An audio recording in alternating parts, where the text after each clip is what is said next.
know we just sometimes don't know when to clap or when not to because it settles on us.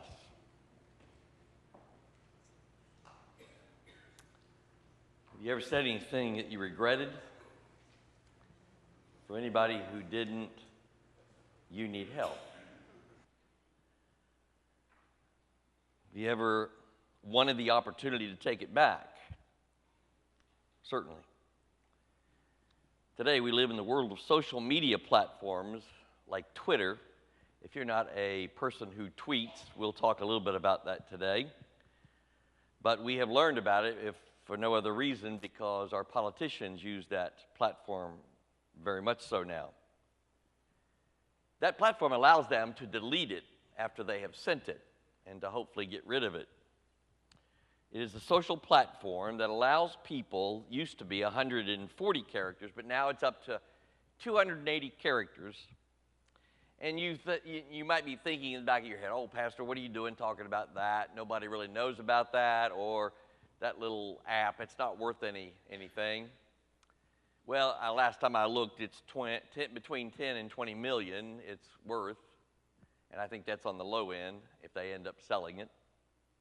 Just a simple little platform of communication. And it is, in fact, one of the great things when it used appropriately. How many of you are you're allowed to say this, God is going to be okay with it. How many of you actively know what Twitter is and look at Twitter? Notice the hair of all those people. I'm one of them. I use it actively. Of course, I have a son and a daughter that demand that I use it of some level. Most of the rest of you at least know about that a little bit. But it has become quite the platform for news. I probably get 30-40% of my news from Twitter. I flip to Twitter and it takes me to websites and it goes and I see people that I want to be able to see. I can, I don't have to look at other ones that I don't want to have to look at. So it is a quick, very focused way in order to do that.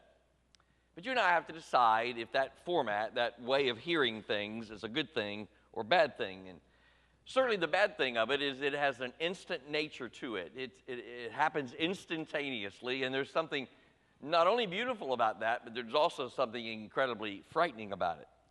The result is some of us often make faux pas on what we've said and wish we hadn't have said. That happened, of all places, the U.S. Department of Education. Imagine this. They posted a tweet in which the word was actually misspelled. For the Board of Education, that is not a good thing. And so they immediately, it said, post updated, our deepest apologies for the early typo. Some of our folks are even barred from using this format. You may know the fellow by the name of Alex Jones. He has recently been kicked off that platform, and for a myriad of reasons. You can look him up and find out why. But as I dove into it and looked at it, as I paralleled it to James this week, I found some interesting parallels. A survey last year found that 40% of American adults, not children, had personally experienced online abuse, with almost 50% of them having received some severe form of harassment, which included physical threats and stalking. 70% women describe online abuse, harassment, as a major problem. So in other words, our human ability to communicate, our value system has gone awry, or maybe it's just showing the ugly part of us, instead of embracing what I consider to be a massive opportunity. Instead of embracing an incredible communication, we sometimes use it in the wrong ways. Now, for those of you who are not as familiar with Twitter, you're probably a little more familiar with Facebook, and it certainly has its own parallels. So I guess what I want us to do today is to talk a little about the value of the words that we say and how it matters, and how we can, in fact, develop some what I would call some collaborative techniques about having common ground with people that we disagree with. Let me give you another piece of research. Recent research shows that messages that have both a moral and emotional impact to it. In other words, they come from somebody's moral background or their emotions are much more likely to be spread on Twitter. Now, how do you spread things on Twitter? Well, you spread things on Twitter by liking it, and your folks who are on your particular account will, in fact, get to see that you've liked that. And others, you can send it out, and they obviously will see it because they will share it with other people.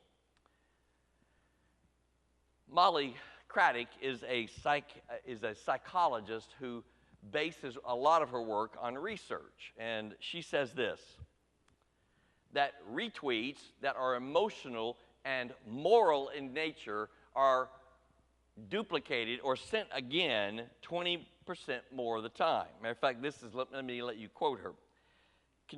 Content that triggers outrage and expresses outrage is much more likely to be shared. She said Twitter has become an ecosystem that selects for the most outrageous content paired with a platform where it's easier than ever before to express outrage. Now, the scary thing about the good thing about it is you can communicate widely and quickly. The bad thing about it is when you do that, it allows you to do it pretty anonymously. Would you believe if I told you that many of the accounts that we see, we cannot identify with a person?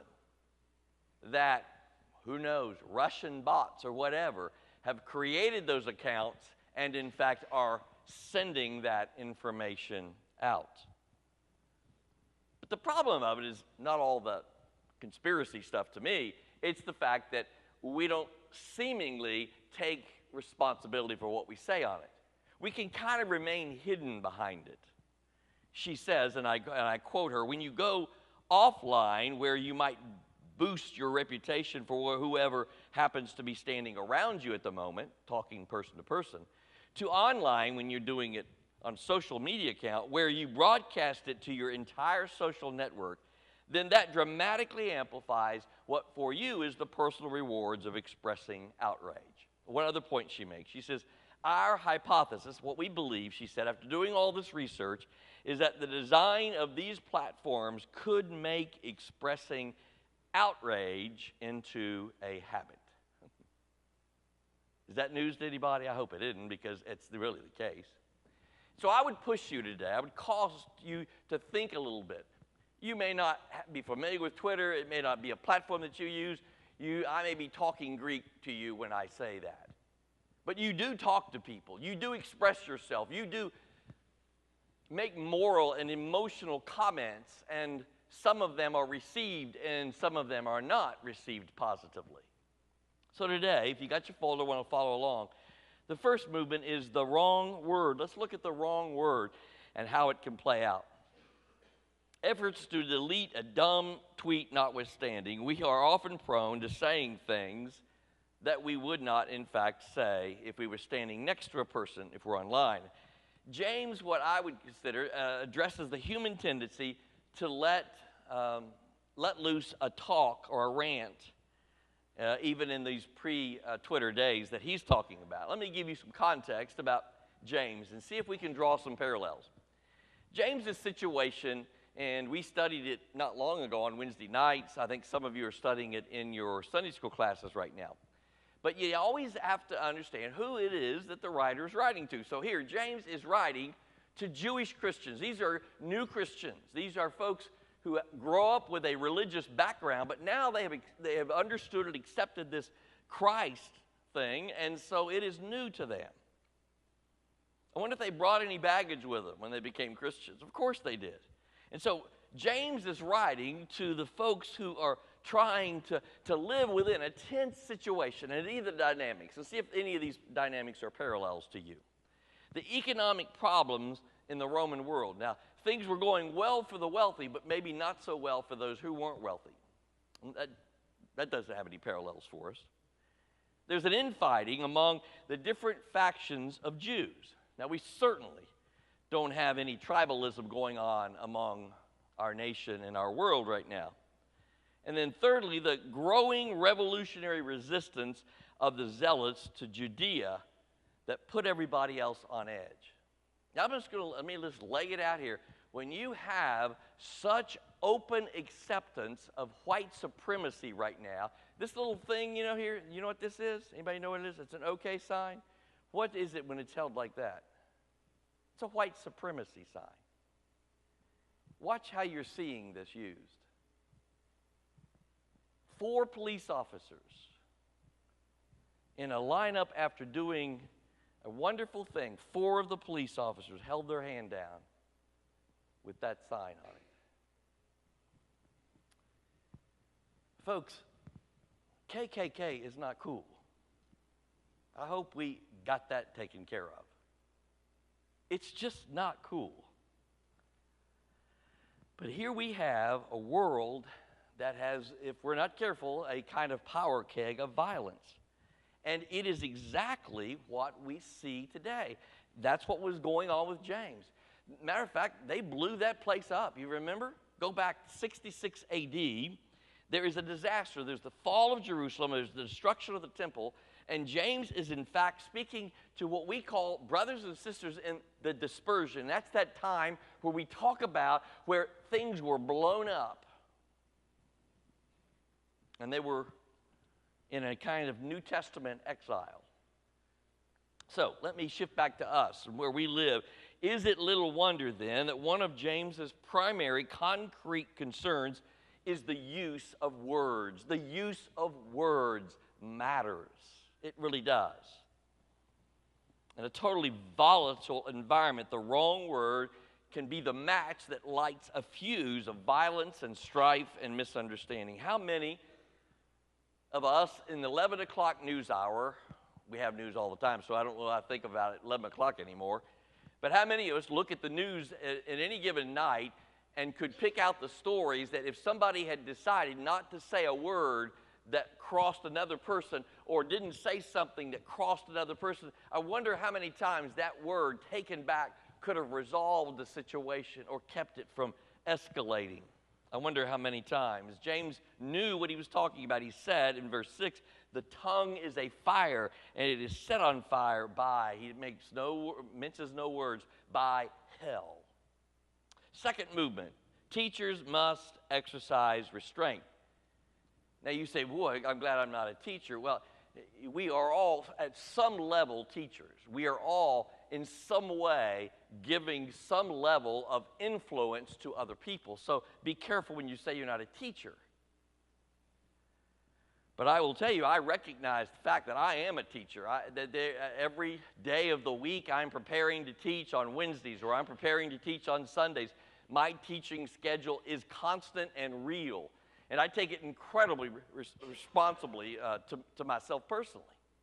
I remember one lady in a church that Neva and I were serving, I found out later, she would give me, at the end of the message every week, she would have the bulletin marked up, and she would have lines where she would show me that I had used the wrong verb tense.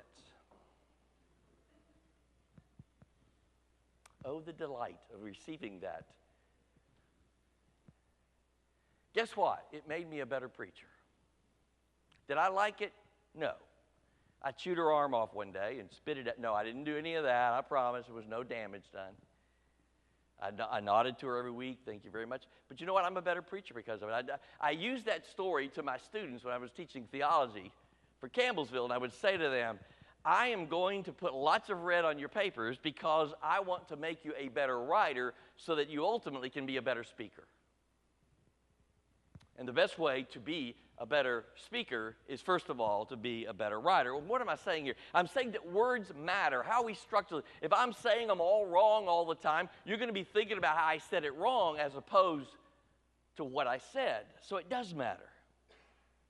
Next movement, rumors, blessings, and curses. James is referring to rumors when he says how great a forest is set ablaze by a small fire. I tried to find this story. I'd had it as a backup story to one of my other great preaching things that I did recently. And I was saving it because it was so powerful, and then I couldn't find it. But there is this story about one of the incredibly destructive fires in California. And do you know how it was started? It was started by a flat tire that went flat, and the metal hit the road and sparked on the side of the road, and it started a fire. And like 140,000 acres or something was destroyed. A little tiny spark, and it destroyed all of those things. But isn't that what James is saying? He's saying that no human has been able to ever tame the tongue. It's like trying to go to a venomous snake and say you're going to teach them by showing them Latin or something. I mean, you got to be kidding me. And he's saying that we have a kind of reptilian part of our brain, that part of our brain that wants to reach out and do something wrong. James says, pay attention to the source of your words. He says simply, if a spring is full of fresh water, it won't be pumping out nasty, undrinkable liquid. A fig tree doesn't produce olives, nor does a grapevine, he say, produce figs, and you can't automatically get fresh water from salt water, he says. But what does he seek? And this is in one of the verses that I did not read, but it's just one verse down. James says, seek a gentleness born of wisdom. So let's move to the 3 simple steps. 3 simple steps for you and I to leave this building today with, knowing that we can, in fact, speak from the well of wisdom. How do you prime the pump for that kind of wisdom? How do you get yourself ready to be able to speak in a way that honors your commitment to Christ as well as your commitment to other people? There is a recent book out by a Baylor professor. His name is Alan Jacobs. You're going to see a picture of the front of that book here in just a moment. How to think. Sounds pretty simple, doesn't it? Well, his point is we don't really do that very well. How many times have you said something and then you've said, oh my goodness, what was I thinking? Or have you heard somebody else say something and you said, what were they thinking? Well, chances are they had not thought before they said those words. And Jacob, he suggests that we all need to relearn how to think, because when we engage in speaking, it's important. He has that little book, How to Think, and the byline is it a survival guide for a world at odds. And so what he proposes in the book is that we take a thinking person's checklist. If you put his checklist of 12, by the way, up next to what we find in James, you could find these 3 parallels really, really well. So let's look at them. First, be slow. Have you ever done anything fast that if you had slowed down a little bit, you might have been able to do it a little better? I have learned the hard way that it's easier to stay slow and speed up than it is to go fast and slow down. It just is. Now, I don't like that. I like to be fast. I grew up wanting to do fast things, get there, get it done. But life doesn't work as well that way. Be slow. Remember one of the things we talked about, was it last week or the week before? About how if we move, how just the movement of our body helps us to be able to think better. The next time your mind is racing with something, or you have said something that you wish you could have taken back, go for a walk. Go for a walk, think about it, process it, and determine in your mind and in your heart if that really was what you wanted to say. It doesn't take long. It doesn't take much effort.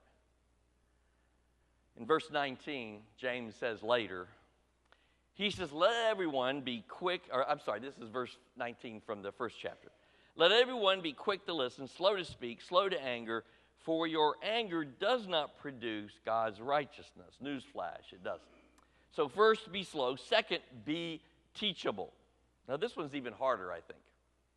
Let me talk about it the way I've been reading in Jacob's book this week. he says, not surprising, that we live in little tribes now. He calls this group, our tribe, the inner ring. We live within an inner ring of people that we absolutely agree with and we love and we nurture, and boy, we are about that ring. Matter of fact, if you have a Twitter account, you go to the Twitter account, probably your inner ring are those that are your friends that have signed up on your account with you. They think like you, they believe like you, and they affirm you and they make you feel better. But then there are those other people. He calls them the repugnant cultural order. I call them RCOs. They're repugnant. Now let me bring this down to simple terms. How many of us have non-Christians friends who we consider that?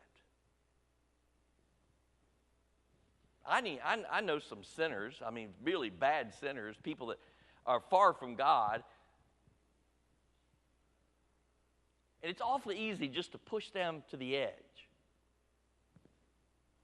But God didn't live like that. Kingdom doesn't live like that. There is not this order system. There's not the insiders and the outsiders. There's just us. And we're just trying to encourage and garner them to come closer to the center of our lives and our faith, and that is Christ. So there aren't inwards, those that are on the inside and those that are on the outside. Be slow, be teachable, and be honest. That shouldn't be so hard, should it? Verse 17, James says, the wisdom from above is first pure, and then peaceable and gentle and willing to yield and full of mercy and good fruits, without a trace of partiality and hypocrisy.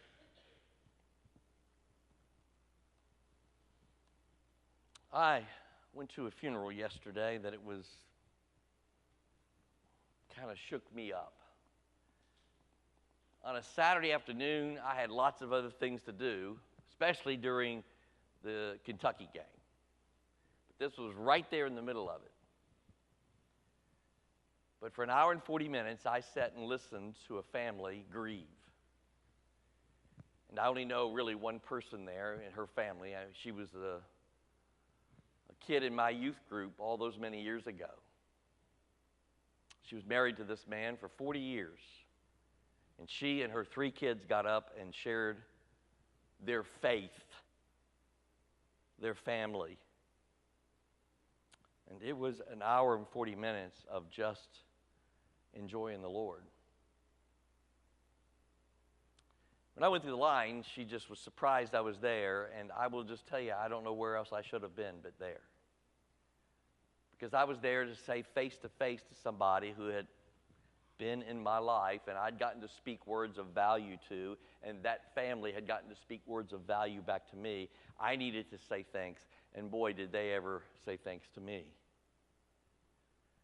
In a Twitter world, in a social media world, we speak to machines, but the best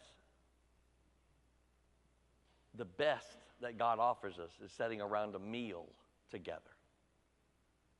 It is no surprise that we've spent significant funds today to put up a tent, to gather some chairs around not square tables and long tables, but round tables. Because we think there is something valuable about talking to each other, sharing a meal. I did that with several couples from our church this past week, and I left there thinking, this is what life is. So it was no wonder that yesterday I was with a grieving family that I only really knew well, this one person and her brother and her mom and dad,